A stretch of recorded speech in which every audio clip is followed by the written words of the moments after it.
버가모 교회는 예수님의 칭찬과 책망을 동시에 받았던 교회입니다. 버가모 교회가 예수님에게 칭찬도 받고 또 책망도 받았던 이유는 버가모 교회에 두 개의 얼굴이 있었기 때문에 그렇습니다. 하나의 얼굴은 예수님께 칭찬받을 만한 얼굴이었고, 또 하나의 얼굴은 예수님께 책망받을 얼굴이었기 때문에 그랬습니다. 우리가 버가모 교회를 알기 위해서는 그 교회가 있었던 버가모라는 도시를 잠시 살펴봐야 할 것 같습니다. 버가모라는 도시는요, 오늘날 튀르키예 서부 에게해 쪽에 있는 구릉지대에 있었던 도시였습니다. 이 도시의 특징은 노마 황제의 신전뿐만 아니라 각종 신의 신전과 사당이 즐비하게 늘어서 있었다라는 것입니다. 일종의 종교 박람회를 여는 도시와 같은 그런 모습이었습니다.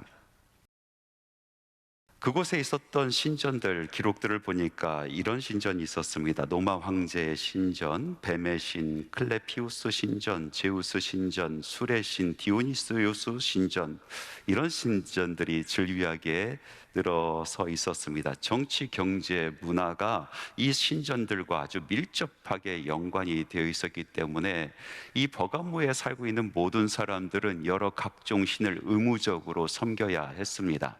그렇게 하지 아니하면은 그 도시에서 살 수가 없는 일이 벌어지고 만 것입니다.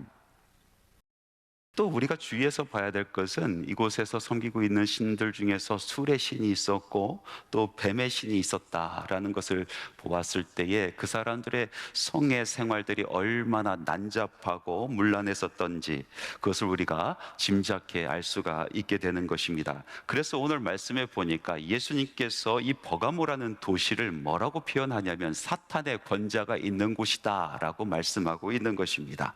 사탄의 권자가 있는 곳, 사탄의 통치가 있는 곳이 바로 버가모라는 곳이었습니다.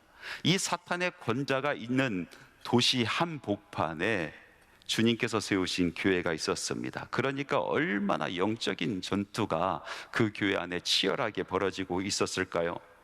적진 한복판에 있는 한 중대, 게릴라전을 벌이고 있는 한 중대의 모습과 같습니다. 이 치열한 영적 전투 속에서 교회는 많은 희생을 감당해야 했습니다. 그러나 버가모 교회는 믿음을 저버리지 않고 그것을 지켜나갔습니다. 그 모습을 보시고 예수님께서 버가모 교회를 칭찬하십니다. 요한계시록 2장 13절에 있는 말씀 같이 한번 읽어보겠습니다. 내가 어디서 사는지 내가 아노니 거기는 사탄의 권자가 있는 데라. 내가 내 이름을 굳게 잡아서 내 충성된 증인 안디바가 너희 가운데 곧 사탄이 사는 곳에서 죽임을 당할 때에도 나를 믿는 믿음을 저버리지 아니하였도다. 여기서 충성된 증인 안디바라는 사람이 나오는데요, 이 안디바가 누구일까? 초대 교부였던 터툴리안이 그에 대해서 이렇게 증언합니다. 안디바라는 사람은 당시 버가모 교회 명성 높은 감독으로서 황제 숭배를 거절하다가 화형을 당한 사람이다 라고 증언하고 있는 것을 볼 수가 있습니다. 그 사실을 보았을 때 이 안디바라는 사람은 오늘 우리가 함께 나눈 이 버가모 교회의 감독, 그러니까 목회를 하고 있었던 지도자였다. 그리고 예수 이름을 위해서 순교를 한 사람이었다라고 볼 수가 있습니다. 자신의 교회의 지도자가 예수님 때문에 화형당하는 그 모습을 그 바로 앞에서 목격한 이 성도들, 이 교인들의 심령은 얼마나 두려웠을까요? 다음은 자기 차례다라는 그런 생각으로 얼마나 두려움이 엄습해 왔을까요?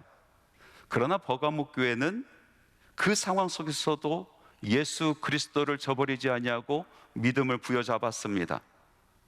자신들도 자신의 지도자를 따라서 순교할 각오를 했었다는 것입니다. 죽음도 불사한 그 신앙을 가지고 있었던 곳 버가모 교회. 그러나 말씀에 보니까 버가모 교회는 또 다른 얼굴이 있었습니다.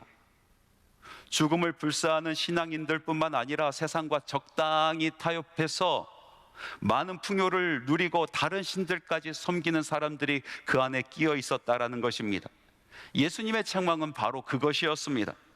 그러면 버가모 교회에 대한 예수님의 책망은 무엇입니까? 오늘 말씀 계시록 2장 14절에서 15절 말씀 우리 같이 한번 읽어보겠습니다. 그러나 내게 두어 가지 책망할 것이 있나니 거기 내게 발람의 교훈을 지키는 자들이 있도다. 발람이 발락을 가르쳐 이스라엘 자손 앞에 걸림돌을 놓아 우상의 제물을 먹게 하였고 또 행음하게 하였느니라. 이와 같이 내게도 니골라 당의 교훈을 지키는 자들이 있도다.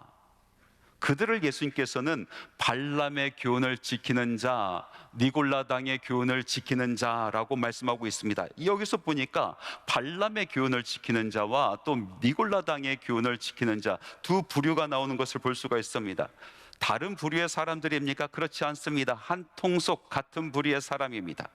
왜냐하면 여기서 니골라라고 이야기하는 헬라어 니골라이톤이라는 단어의 뜻은 백성들을 정복하다라는 그런 뜻을 가지고 있고, 또 히브리어 이름인 발람도 동일하게 백성들을 정복하다라는 뜻을 가지고 있기 때문에 그렇습니다. 그래서 니골라라는 것은 초대교회에 있었던 어떤 특별한 사람을 이야기하는 것이 아니라 구약에 나오는 발람의 헬라식 이름으로 보는 것이 맞습니다. 그러므로 발람의 교훈을 지키는 자와 니골라 당의 교훈을 따르는 자, 이 사람들은 한 통속 같은 무리의 사람들입니다. 도대체 이 사람들은 어떤 사람들이었을까요? 이스라엘 백성이 40년 동안 광야 생활을 하고 이제 광야 생활을 다 마치고 가나안 땅으로 진격하여 들어가는 준비를 하고 있었을 때의 일입니다.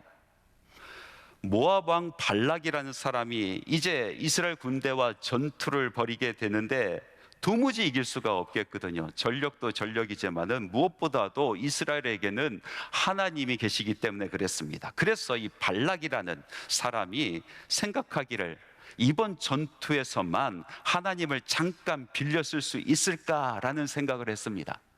하나님이 이번 전투에서만 이스라엘 편 들어주지 아니하고 우리 모압의 편을 들어주시면 우리가 이 전쟁에서 이길 수 있지 않을까, 그런 생각을 한 겁니다. 그래서 하나님의 선지자였었던 발람을 꼬여내서 이스라엘이 아닌 모압을 축복하고 모압이 전쟁에서 이긴다라는 신탁을 해주기를 부탁합니다. 다행히도 이 발람 선지자는 그런 예언을 하지 않습니다. 그런 신탁을 하지 않습니다. 그런데 문제는 그 다음이었습니다.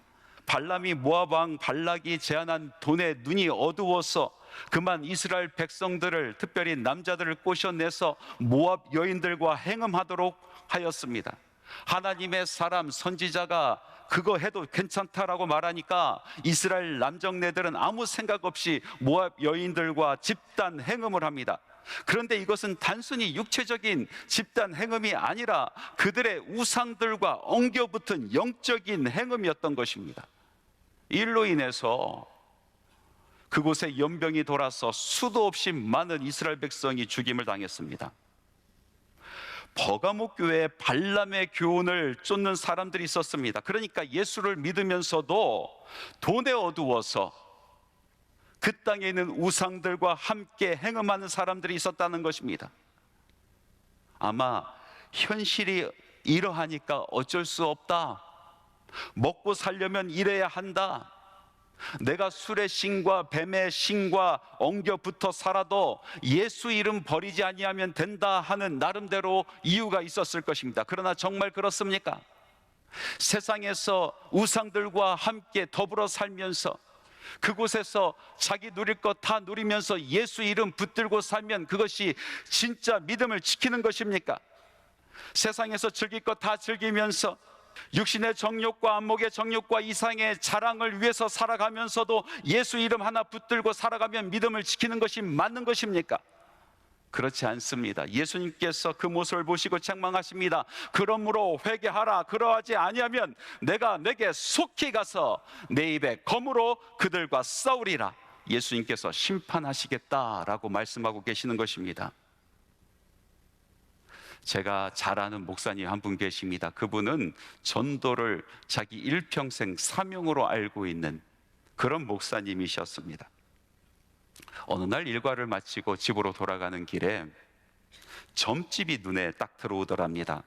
그리고 가만히 보니까 그 무당 아주머니가 손님이 없어서 그런지 그 문 밖으로 나와 앉아 있는 것을 보게 되었습니다. 생각해 보니까 한 번도 저 무당 아주머니에게 복음의 말씀을 전한 적이 없었습니다. 그래서 결단을 합니다. 오늘 저 무당 아주머니에게 복음의 말씀을 전해야겠다. 그런데 여러분, 전도라는 것은 항상 듣는 사람들 편에서 우리가 이야기를 해줘야 되는 것 아니겠습니까? 그래서 목사님께서 이렇게 전도를 했습니다. 아주머니, 예수 믿으세요. 예수님의 이름이 신통합니다. 예수 믿으면 이승에서도 복을 받고 저승에서도 영원한 복을 받습니다. 그렇게 이야기를 해줬어요. 그랬더니 기대도 하지 않았는데 이 무당 아주머니가 눈이 커지더니 정말 예수 이름이 신통합니까? 예수 이름 믿으면 복 받습니까? 물어보더랍니다. 그래서 그럼요, 예수 믿고 복 받으세요. 구원 받으세요. 그리고 예수 믿기를 다짐을 받고 돌아왔습니다. 근데 며칠이 지나도 그 점집이 문을 닫지 않더랍니다. 너무나 이상해서 무슨 일인가 그 점집을 찾아가 봤습니다. 점집 문을 열고 빼꼼히 그 안을 들여다보는데, 아하, 아플싸, 그 앞에 신당을 차려놓고 온갖 잡신의 상들이 다 있는데 신당 한가운데 번쩍번쩍한 십자가가 딱 하고 놓여 있는 것입니다. 예수 이름이 신통하다 하였으니 예수 이름을 믿긴 믿는데 다른 신은 버릴 수가 없었던 것입니다. 참 웃긴 이야기지만 우리가 웃지 못할 이야기로 받아들일 수밖에 없는 것은 우리의 신앙의 모습도 그런 모습이 있다라는 것입니다. 오늘날은 버가모교회처럼 황제를 섬기거나 뱀신을 섬기거나 또는 술신을 섬겨 산당을 만들고 그곳에 절하지 않습니다. 그러나 오늘날 그 자리를 대신하는 것이 있는데 그것이 바로 돈신 벨리알입니다. 만몬의 신이 오늘날의 세상의 신이 되었습니다. 돈으로 사람들이 영혼을 사고 팝니다. 돈 때문에 울고 돈 때문에 웃습니다. 돈 때문에 살고 돈 때문에 죽습니다. 돈 때문에 싸우고 돈 때문에 화해합니다. 성도라고 예외가 되지 않는 것 같습니다. 버가모 교회 발람의 교훈을 쫓았던 사람들처럼 세상에서 돈에 매여 살고 돈에 충성하다가 예수 이름 붙들고도 버리지 못하고 사는 성도들이 얼마나 많은지 모릅니다. 세상에서도 때깔나게 살고 싶고 죽어서도 천당 가고 싶어서 예수 이름 붙들고 세상에서는 세상의 우상들 붙들고 살아가는 성도들이 너무나 많다라는 것입니다. 주께서는 우리들에게 오늘 이렇게 말씀하여 주십니다. 한 사람이 두 주인을 섬기지 못할 것이니 혹 이를 미워하고 저를 사랑하거나 혹 이를 중히 여기고 저를 경히 여김이라. 너희가 하나님과 재물을 겸하여 섬기지 못하리라. 사랑의 원자탄 손양원 목사님의 설교 중에 이런 부분이 있습니다. 우리는 예수 중독자가 되어야 합니다. 술 중독자는 술로만 살다가 술로 인해 죽게 되는 것이고, 아편 중독자는 아편으로 살다가 아편으로 죽게 되나니 우리는 예수의 중독자가 되어 예수로 살다가 예수로 죽읍시다. 우리의 전 생활과 생명을 주님 위에 살면 주와 같이 부활되는 것입니다. 주의 종인이 주만 위해 일하는 자가 되고 내 일만 하는 자가 되지 맙시다. 이 설교문을 읽으면서 제 마음이 얼마나 떨리고 전율이 왔는지 모릅니다. 요즘에 수도 없이 많은 성도들이 이런 이야기를 공공연하게 합니다. 당신이나 그렇게 믿으세요? 나는 믿어도 대충 믿을랍니다. 요즘에 자기 것 다 버리고 예수만 붙드는 사람들이 어디 있습니까? 이렇게 이야기하며 대충 신앙생활합니다. 예수 이름 버리지 못하지만 세상에서는 세상의 온갖 우상들을 다 섬기며 살아갑니다. 그러나 예수는 다른 것과 함께 믿는 것이 아니고 예수만 믿는 것입니다. 다른 것도 바라보고 예수도 바라보는 것이 아니라 예수만 바라볼 때에 우리 안에 능력이 있게 되는 것입니다. 사랑하는 성도 여러분, 우리의 믿음은 순결해야 됩니다. 믿음에 있어서 우리는 순전해야 됩니다. 하나님과 세상의 우상이 한 선전 안에 있을 수가 없는 것입니다. 사랑하는 성도 여러분, 성결합시다. 예수 믿읍시다. 예수만 믿읍시다. 예수님의 또 다른 책망은 예수만 섬기고 잘 믿는 사람들에 대한 것이 아니었습니다. 앞서 말씀드린 것처럼 버가목 교회는 두 얼굴을 가지고 있었던 교회입니다. 정확히 표현하면 두 부류의 교인이 있었다라는 것이죠. 한 부류는 충성된 안디바와 같은 부류였습니다. 그들은 환난과 핍박 가운데서도 목숨을 내걸고 예수만 붙드는 신앙인들이었습니다. 또 한 부류는 예수를 붙들되 세상과 벗삼아 살아가며 발람과 니골라당의 교훈을 따라가는 부류였습니다. 그런데 오늘 말씀을 보니까 예수님께서는 발람과 니골라당을 따르는 무리만 두고 회개하라 하지 아니하시고 그 모두를 두고 회개하라고 말씀하십니다. 그러므로 회개하라. 그리하지 아니하면 내가 내게 속히 가서 내 입에 검으로 그들과 싸우리라. 예수를 잘 믿는 신앙인들에게도 회개하라라고 말씀하고 계십니다. 물론 검으로 가지고 심판하실 때는 니골라당을 따르는 사람들, 발람을 따랐던 그 사람들을 심판하시겠지만은 회개는 그 교회 안에 있는 모든 사람들, 안디바와 같은 신앙을 가지고 있었던 사람들에게도 해당된다라고 말씀하고 계시는 것입니다. 이들에게 무슨 죄가 있겠습니까? 순전하게 자기의 신앙을 지키고 있었던 이 사람들이 회개할 것이 무엇이 있었겠습니까? 왜 예수님께서는 환난과 핍박 가운데서도 자기 신앙을 충성스럽게 지킨 사람들까지 회개하라고 하셨습니까? 그들의 죄는 아무것도 하지 않은 죄였습니다. 버가목 교회는 에베소 교회와는 달랐습니다. 여러분, 우리가 지난 시간에 에베소 교회에 대해서 말씀을 같이 읽었지 않습니까? 에베소 교회 안에도 똑같이 니골라당이 있었습니다. 그러나 에베소 교회 교인들은 이 니골라당을 용납하지 않았습니다. 그들의 행위를 미워하였습니다. 그리고 말씀으로 말미암아 그들의 행위가 드러나게 하였습니다. 그들과 영적인 전투를 하였습니다. 그들의 영혼을 부여잡고 울며 기도하였습니다. 그러나 버가목 교회는 그렇게 하지 않았습니다. 한마디로 침묵하였습니다. 자기의 신앙만 순수하게 지키면 되었지 싸움하며 살기 싫다는 것이었습니다. 그래서 그들은 침묵합니다. 자기와 함께 고백했던 예수 믿는 형제 자매들이 발람의 교훈을 따르고 니골라당의 교훈을 따라서 우상의 제물로 배를 채우고 그리고 행음하며 영혼을 더럽히고 있었지만은 그냥 그들은 그것을 지켜보고 침묵합니다. 교회가 병들어가도, 교회가 썩어가도, 교회가 교회다운 모습을 잃어가도 이 착하기만 한 성도들은 입을 열지 않습니다. 한 남자가 어느 날 일을 마치고 집으로 돌아가다가 다리 위에서 난간의 길에 슬피 우는 한 여인을 보게 되었습니다. 직감적으로 알았습니다. 아, 저 여인이 곧 자기 생을 포기하겠구나. 도와줘야겠다는 생각이 들었지만은 그 후에 벌어질 여러 복잡한 일들이 생각나서 눈 딱 감고 지나쳐 버립니다. 다리를 다 건너갔을 때쯤에 뒤에서 아니나 다를까 풍덩 하는 소리와 함께 사람들이 몰려가는 소리를 들었습니다. 그래도 이 사람은 그곳으로 가지 아니하고 오히려 발걸음을 더 빨리 하여 집으로 돌아갔습니다. 그리고 까맣게 잃어버렸습니다. 한참 뒤 어느 날부터인가 그는 전락, 도덕적으로, 윤리적으로, 그리고 영혼까지 몰락하기 시작하였습니다. 강물 속에서 들려오는 여인의 웃음소리 때문에 그랬습니다.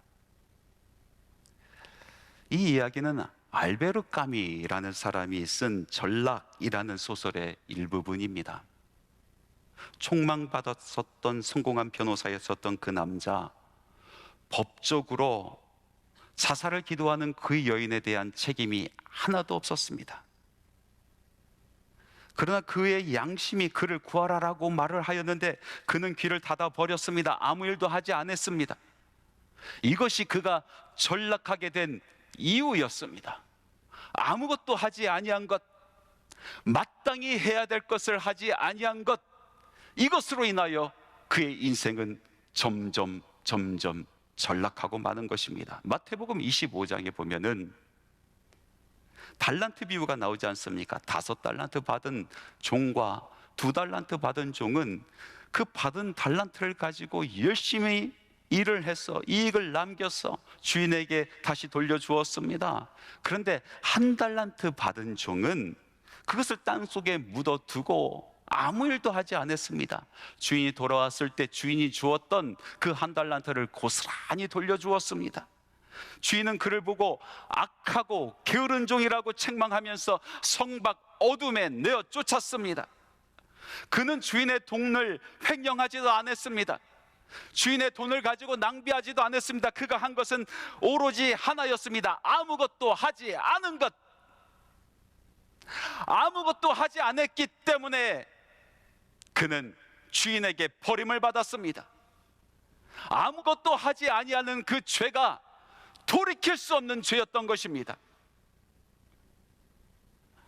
어릴 적 저는 아버지께서 일터에서 돌아오시면은 그 시간을 너무나 좋아하고 기다렸습니다. 밖에서 놀다가도 아버지 오시는 소리 들면 막 달려와서 아버지 다녀오셨어요 하고 아버지에게 달려갑니다. 그러면 저희 아버지께서는 저를 꼭 안아주시고 그리고 머리를 쓰다마 주십니다. 그러면서 꼭 하시는 말씀이 있었습니다. 형은